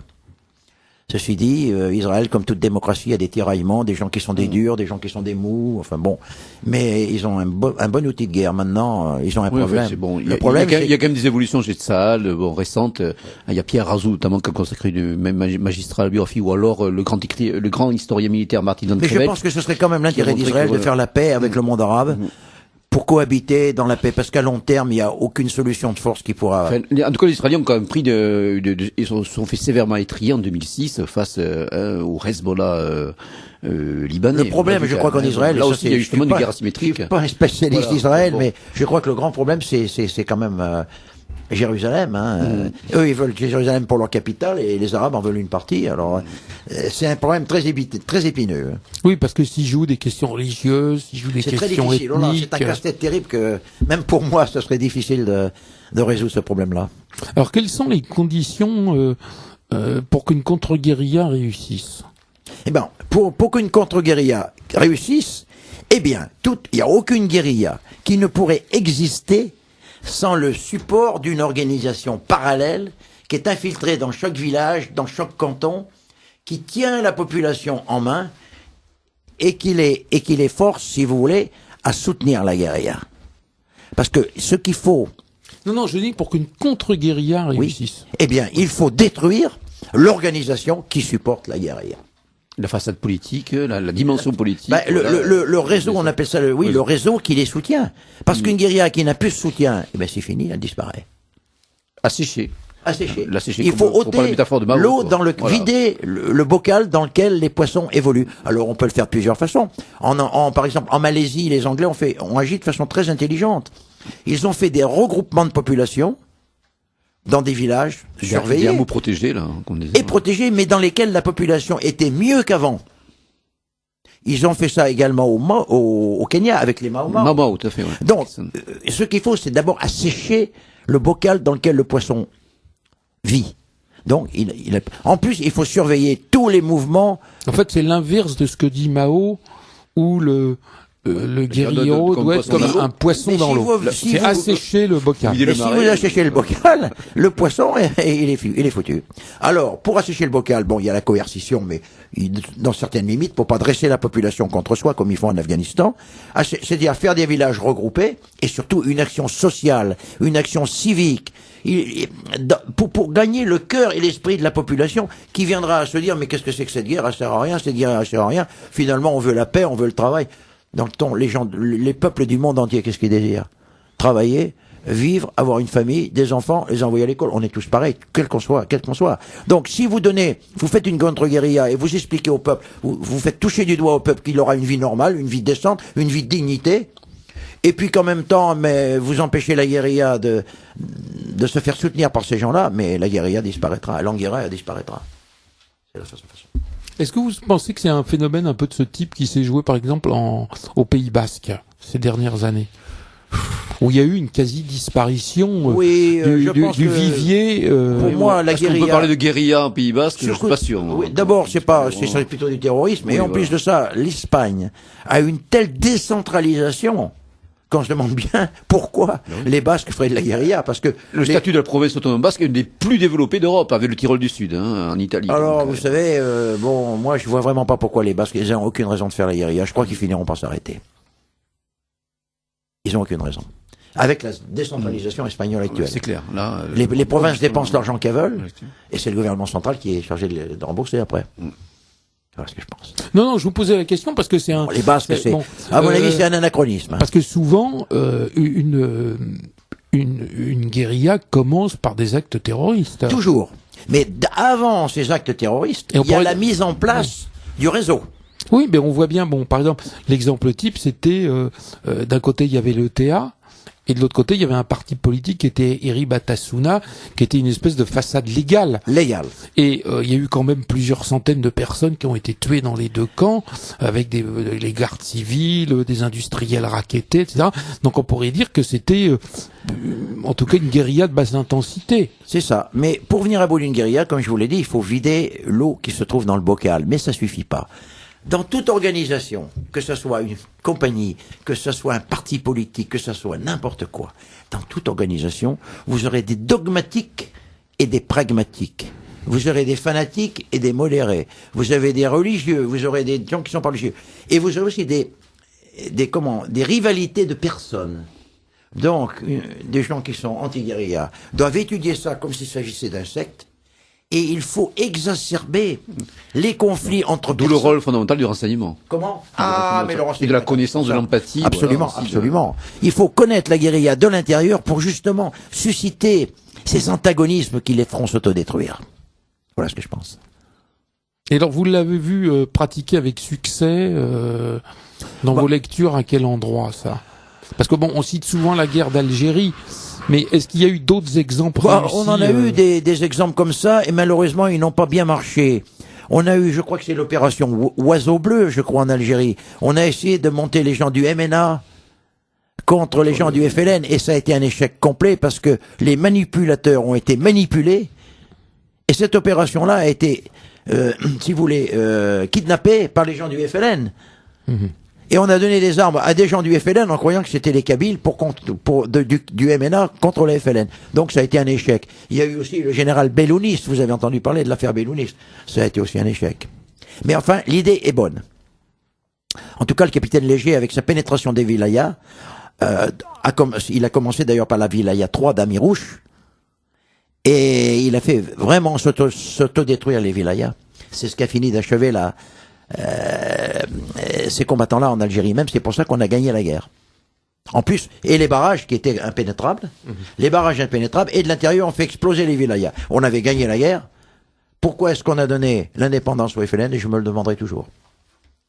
C'est incompréhensible. Oui, mais vous citez comme exemple, vous voyez justement, j'en reviens là, vous citez l'exemple de l'Algérie, mais on n'en a pas beaucoup d'exemples depuis. Parce que les gens n'ont pas assez d'imagination pour le faire. C'est là où les militaires sont un peu faiblards. Excusez-moi, mais il faut être un peu tordu pour faire des coups comme ça. Et les militaires, par essence, sont pas tordus. Bon, mais est-ce que ça peut se faire à grande échelle? C'est-à-dire, je dirais pas une grande échelle. Ce qu'il faut, c'est que dans plusieurs endroits, il y ait des chefs moyens, ou plutôt moyens, oui, des chefs moyens, à l'échelon grade de capitaine, vous voyez, charismatiques, qui vivent en dehors des sentiers battus. Des gens doués d'imagination, un peu artistes même, qui vont penser ça avec intensité et qui vont créer ça. Donc on peut pas faire ça massivement en disant on va faire ça du général, du colonel. Non, il faut que ce soit des chefs qui à l'échelon local décident ça. Justement, Monsieur Morel, que pensez-vous du développement accéléré ces dernières années du modèle des forces spéciales, hein? Avec ça peut impliquer C'est excellent les forces spéciales, mais il y a forces spéciales et forces spéciales. Oui. Si vous parlez des SAS, je les admire franchement. Les Français sont aussi bons, mais même les forces spéciales sont quand même liées à des contraintes politiques. Donc, avoir une excellente force spéciale, si elle a les mains liées par la politique, qu'est-ce que vous en faites? On en revient toujours à ce paradigme un peu mutant, enfin pas mutant parce qu'on l'a vu dans l'histoire, une sorte de commando de chasse, mélange de commando de chasse et d'esprit de corps franc, qui serait un peu en marge, enfin, et qui sont finalement désavoués. Oui, mais bien sûr. Désavoués par le commandement qui lui-même est pressuré par les politiciens. Bien sûr. Dont l'intérêt national n'est pas toujours le but. Bien sûr. Donc ça implique de muter, de muer comme l'ennemi, de devenir presque l'ennemi, avec nos propres valeurs. Le Chinois dit, voilà, chasser le loup afghan avec un loup, le chien afghan. Ouais. Et moi j'ajouterais, attraper l'éléphant sauvage avec l'éléphant domestique. Et quand on aura compris ça, on fera de grands progrès dans la contre-guerre. Donc ça implique l'intégration de par exemple, d'éléments autochtones. Je le dis pas dans mon livre, surtout. Je le dis pas dans mon livre, mais le petit speech que j'ai fait à Chiré sur mon livre, je disais que ce qui a enflammé la guerre en Afghanistan, ça a été une présence étrangère massive. Lorsqu'on veut aider un gouvernement à faire de la contre-guérilla, c'est inutile d'envoyer des centaines et des milliers d'Européens qui boivent de l'alcool en pays musulmans, qui se comportent comme en pays conquis, qui écrasent les gens avec des missiles.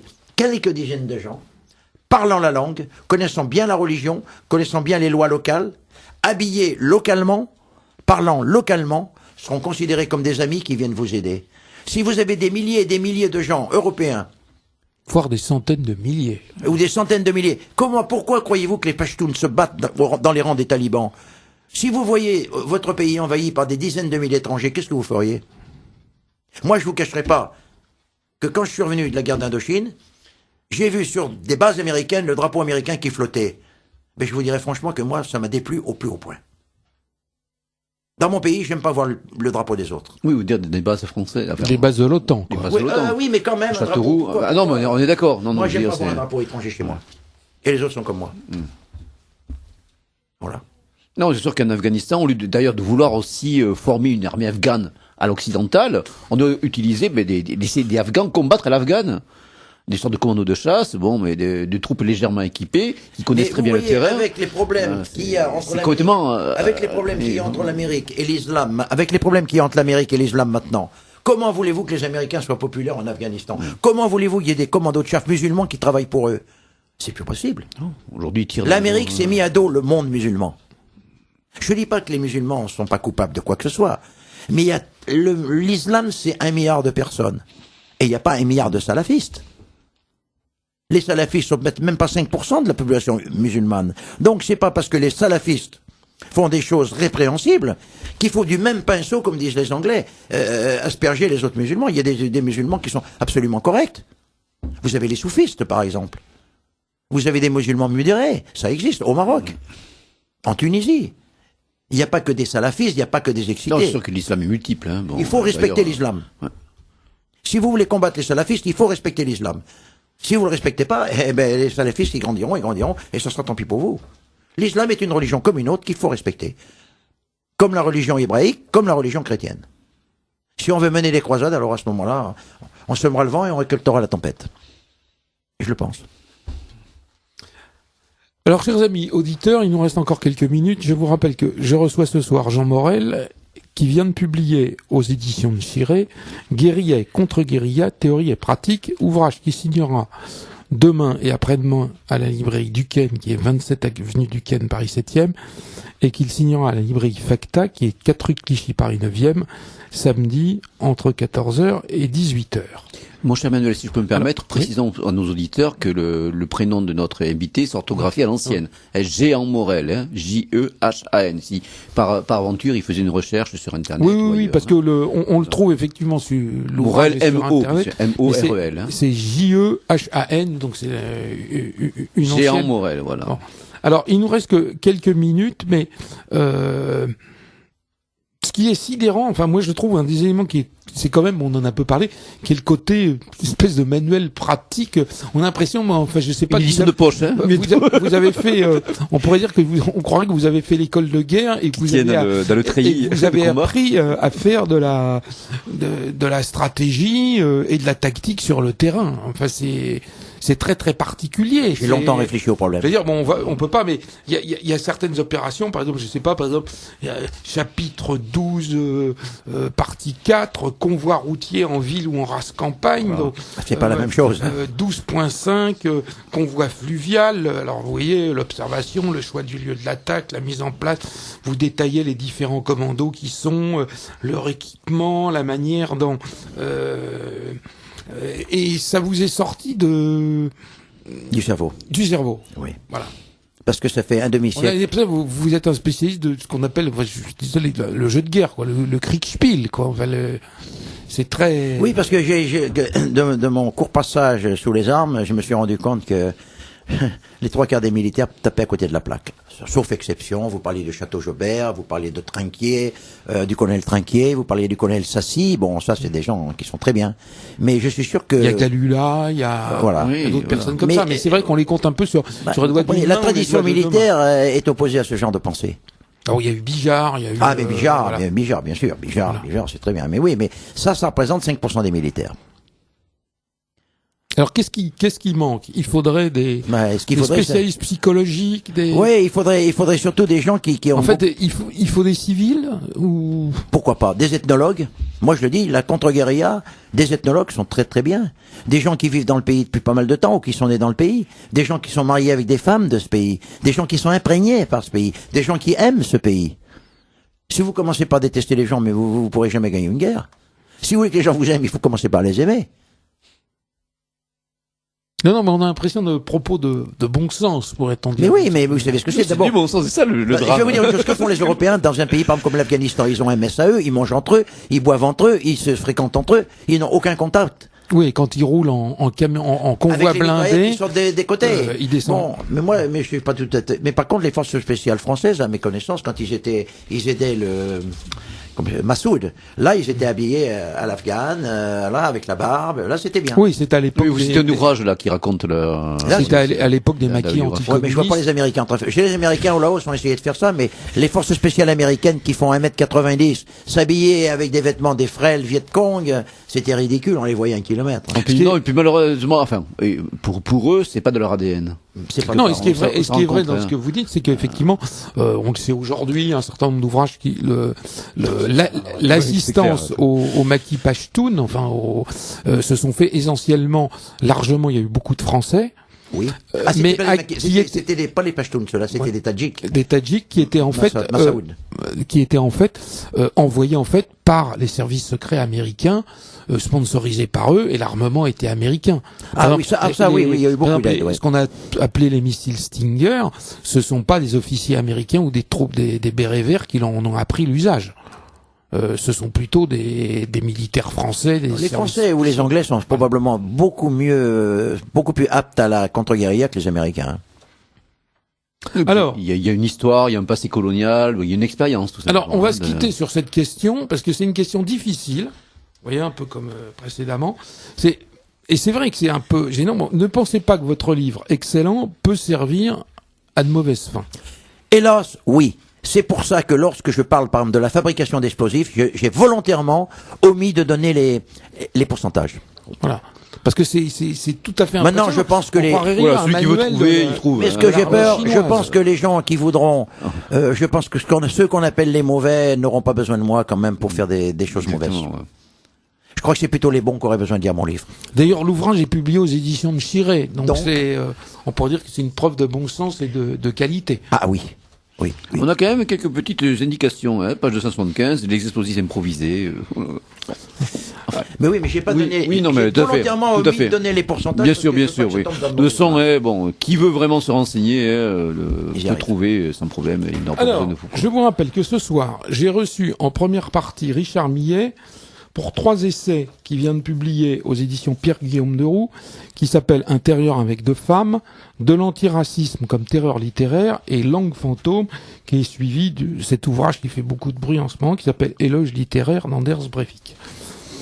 Et par ailleurs, j'ai reçu Jean Morel, qui est avec nous actuellement, qui vient de signer Guérilla et contre-guérilla, théorie et pratique, ouvrage qui est sorti aux éditions de Chiré. Et donc, Jean Morel signera demain et après-demain à Ivry-Duquesne et samedi à l'Ibri Facta. Et pour les personnes qui voudraient avoir les ouvrages de Richard Millet, on les trouve aux éditions Facta. Je vous propose que se retrouve dans 4 semaines pour une nouvelle émission.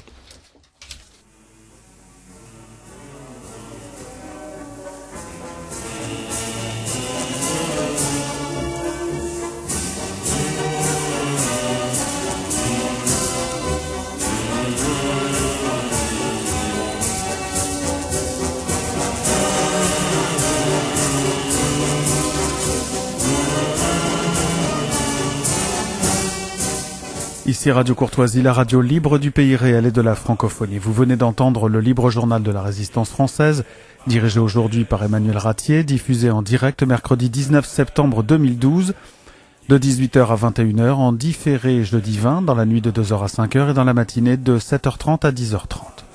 N'oubliez pas que Radio Courtoisie est une radio culturelle associative. Afin de sauvegarder une indépendance absolue, Radio Courtoisie refuse toute ressource publicitaire. Radio Courtoisie ne vit que grâce à ses auditeurs. Aidez-nous à demeurer libres, adhérez à notre association. Pour cette année, la cotisation minimum est de 40 €. Envoyez votre chèque à Radio Courtoisie, 61 boulevard Murat, 75 016 Paris. Si vous le désirez, nous pouvons vous faire parvenir un enregistrement de ce libre journal. Commandez la cassette pour le prix franc de port de 9 € ou 6 € seulement si vous êtes adhérent de notre association. Vous pouvez demander un CD-ROM au lieu des cassettes pour le même prix. En rédigeant des chèques distincts pour la cotisation et pour les cassettes, vous faciliterez la tâche de notre secrétariat bénévole. Par avance, merci. Je vous rappelle notre adresse, Radio Courtoisie, 61 boulevard Murat, 75 016 Paris.